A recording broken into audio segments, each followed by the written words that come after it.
In this video, I'll discuss two spectacular final Stretto passages by Mozart. Like many other composers, Mozart frequently reserved his most impressive and complex counterpoint for the dramatic final climax of a composition. For example, I've already discussed the 5-part invertible counterpoint at the end of his Jupiter Symphony, the similar 5-part invertible counterpoint at the end of his K593 D major string quintet, and the 4-part close stretto at the end of his K387 string quartet in G major.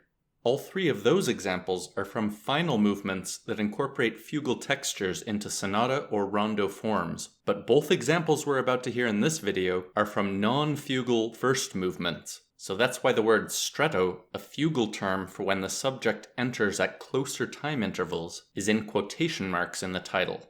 The examples in this video are better described as spectacular final close multi-part imitation, but they have the same dramatic effect as a final close stretto in a fugue, like for example the one I discussed in this video at the end of the D major fugue from Book 2 of Bach's Well-Tempered Clavier. Let's start this Mozart video with the opening movement of Symphony No. 29 in A major, K201, composed when he was only 18 years old, and famously appearing in the soundtrack of the somewhat historically inspired film Amadeus. It begins with this charming theme that's just a stepwise repetition of this 2-bar motif. After a quiet violin interlude, the whole orchestra enters, repeating the theme, but now with close imitation on the weak second beat of the bar. This is followed by bursts of repeated 16th notes, another important thematic element in this movement.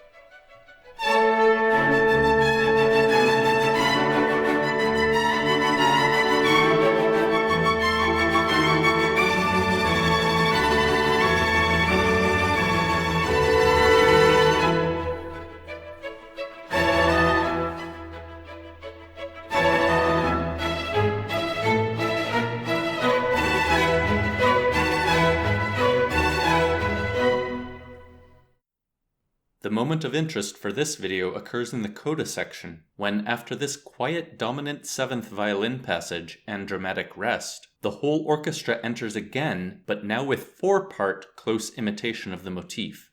Notice that the horn entries, due to the constraints of the time, are slightly simplified, so maybe I should downgrade this from 4-part to 3 3/4 part close imitation. After this erudite, serious display of skill, the youthful and mischievous Mozart ends the movement with one final flippant burst of 16th notes, almost as if he's sticking his tongue out at us, the listeners.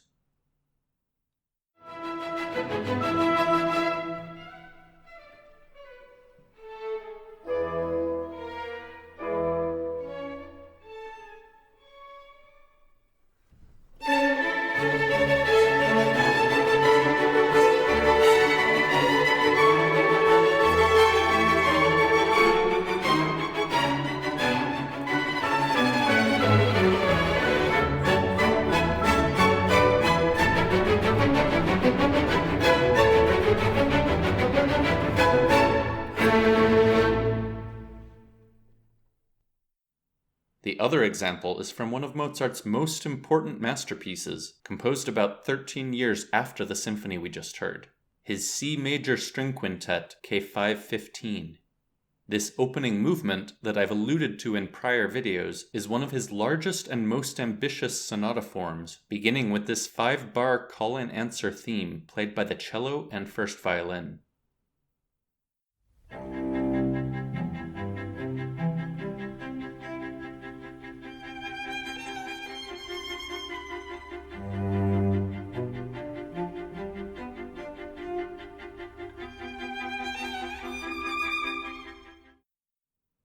Though it's not the moment of interest for this video, the answering portion of this theme does return later in the exposition section as 5-part imitation.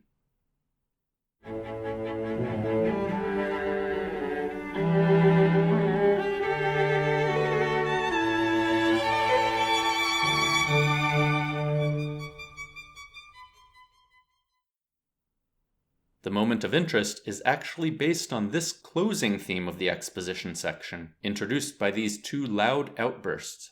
Notice that this closing theme is accompanied by this repeated tonic pedal tone, since we're now in G major, played by the cello.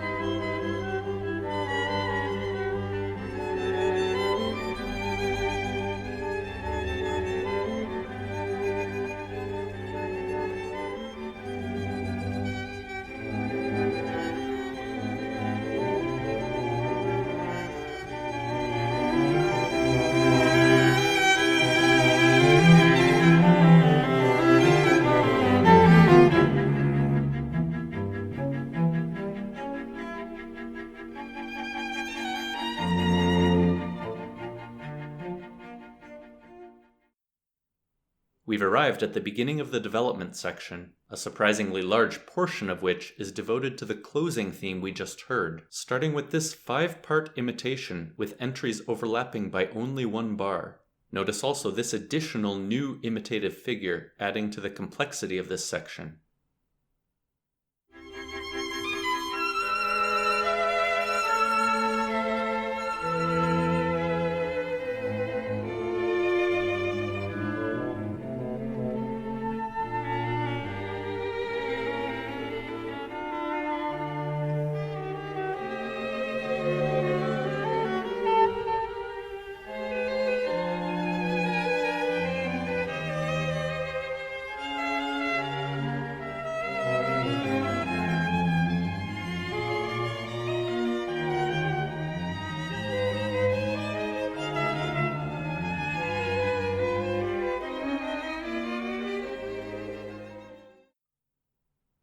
The moment of interest for this video, and one of my favorite sublime passages in Mozart's music, is when this closing theme returns at the end of the recapitulation section, introduced by those same loud green outbursts, but now with a startling diminished 7th chord and a dramatic rest. What follows, over a dominant repeated pedal tone from the cello, since we're now back to C major, is the expected closing theme, but now in 5-part close imitation, meaning closer than what we just heard in the development section, now overlapping at the much closer time intervals of 2 bars, 1 bar, 2 bars, and 2 bars. Mozart made this slightly confusing to highlight, since this entry is split between 2 parts, and these entries have portions doubled in parallel thirds. Now listen to this spectacular passage.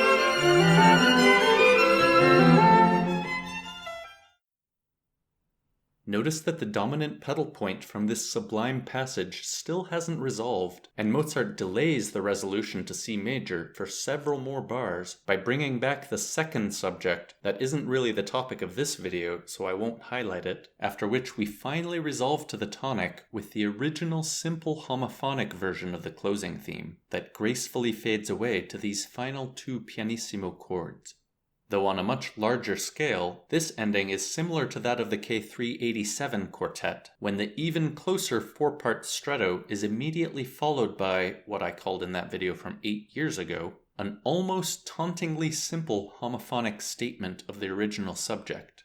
For comparison, let's listen again to that ending.